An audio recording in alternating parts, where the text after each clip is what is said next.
예, 안녕하세요. 김정노무사입니다.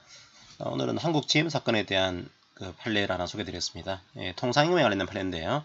저희들이 지금까지 봤던 그 성과급하고는 조금 다른 종류의 그런 판례입니다. 어떻게 이해할 수 있는가 하면, 이렇게 할 수 있겠죠. 우리가 일반적으로 봤던 것들은 이제 1년 동안에 이 성과를 평가해서 연말에 이제 성과급을 주는 겁니다. 이제 뭐 S등급 받은 사람한테는 뭐 100% 주겠다. A등급 받은 사람한테는 50% 주겠다. 뭐 B등급 받은 사람한테는 30% 주겠다. C등급 받은 사람한테는 뭐 C등급이 최하 등급이라고 이해하겠습니다. C등급 받은 사람한테는 만약에 주는 돈이 없다. 이렇게 돼 있으면 이제 아무리 내가 일을 잘했다고 하더라도 뭐 C등급 받을 수 있는 가능성이 있는 거죠. 그죠? 만약에 C등급을 받게 되면은 받는 돈이 없어요. 0원입니다. 그러니까 이 성과급은 내가 얼마 등급을 받을지가 이미 사전에 확정이 안 되기 때문에 최하 등급이 정해져 있으면은 최하 등급에 대한 돈만큼은 고정성이 있겠지만 이 최하 등급이 0원이 되어 있으면은 이제 통상임금성이 없는 거죠. 0원이 되는 겁니다. 이게. 그래서 보통 일반적으로 1년 동안의 성과를 평가해서 최하 등급이 있는 경우에 받는 돈이 있으면은 그 돈만큼은 통상임금이 된다. 이게 판례 내용입니다. 이 판례는 오늘 볼 판례는 좀 다른 판례예요. 그게 아니고 올해의 성과를 평가해서 내년도의 연봉에 반영을 해주고 있는 겁니다. 내년도 연봉에 A등급 받은 사람들은 몇 프로 반영해 주는 것이고 B등급은 몇 프로 이런 식으로. 그러면 이제 올해 연말에 받는 그런 성과급이 아니고 내년도 연봉에 반영되어 있는 그런 업적 연봉이라는 표현을 쓰는데 이런 업적 연봉은 통상임금이 되는 거냐? 자, 이에 대한 판례예요. 약간 저희들이 봤던 판례하고는 다른 종류의 판례로 이해하시고서 내용을 보시기 바랍니다. 사실 확인해 보겠습니다. 이 회사의 업종 연봉이 전년도 인상효과에 따라서 올해 지급액이 달라지는 구조입니다. 그러니까 올해 지급액이 기본 연봉에다가 전년도의 실적을 평가해서 A등급은 100%, B등급은 75%, C등급은 50%, D등급은 25%, E등급은 0% 이렇게 받고 있거든요. 그러면 딱 이 오해하시기 좋은 것 중에 하나가 E등급 0%네. 이게 최하등급 받게 되면은 0% 되는 거니까 이 돈은 통상임금성이 부정돼. 이렇게 이해할 수가 있어요. 그런데 요 돈은 좀 다른 거예요. 올해 연말에 이걸 지급하는 구조가 아니고 내년도 연봉에 이게 반영되어 있는 구조입니다. 좀 다른 구조입니다. 자, 그거 하나 이해하시고요. 자, 그 다음에 또 한 가지가 조사연구수당, 뭐 조직관리수당 그런 게 있습니다. 딱 정해졌어요. 부장은 16만원, 차장은 14만원, 과장은 12만원, 디렉급 이하는 직급별로 5만원에서 9만원까지 정해져 있는 그런 조사연구수당을 지급받습니다.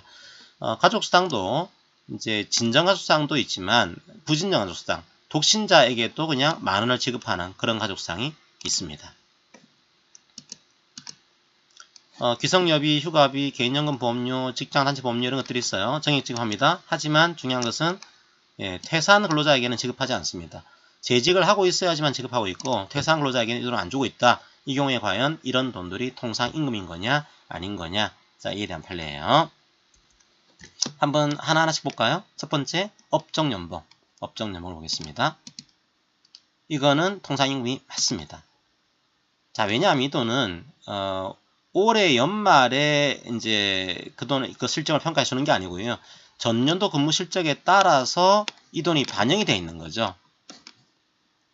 자, 전년도 근무 실적에 따라서 올해 이 돈이 반영되어 있기 때문에 이미 이 돈은 확정되어 있는 겁니다. 따라서 이렇게 지급하는 업종연봉은 고정적인 임금에 해당되겠죠.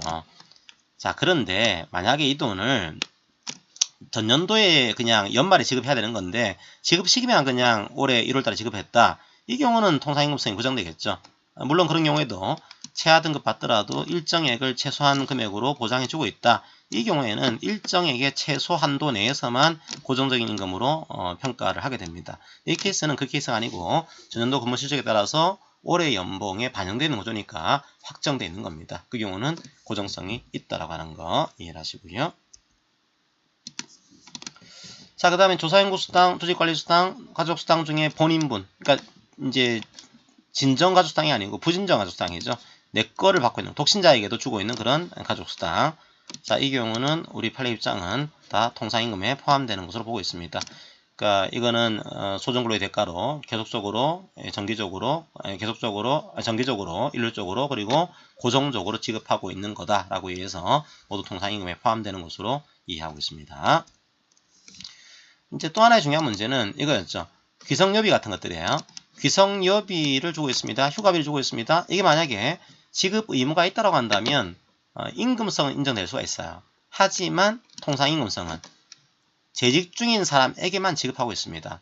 자, 이 경우에는 퇴사한 근로자에게는 돈을 안 주고 있기 때문에 내가 오늘 근무한 것에 따라서 이 돈 받는 것이 확정이 안 돼 있는 거죠. 그래서 퇴사한 근로자에게 이 돈을 지급하고 있지 않다고 한다면 우리 판례 입장은 고정성이 부정되는 것으로 보고 있는 겁니다. 통상임금에 대한 일반적인 판례 내용인데 업종연봉 좀 다른 형태였습니다. 그 연말에 평가해 주는 게 아니고 전년도 근무 실적을 내년도 연봉에 반영해주는 그런 업종연봉은 통상임금이 된다라고 하는 그 판례 내용을 이번 시간에 살펴봤습니다. 자, 오늘 판례는 여기까지입니다. 감사합니다.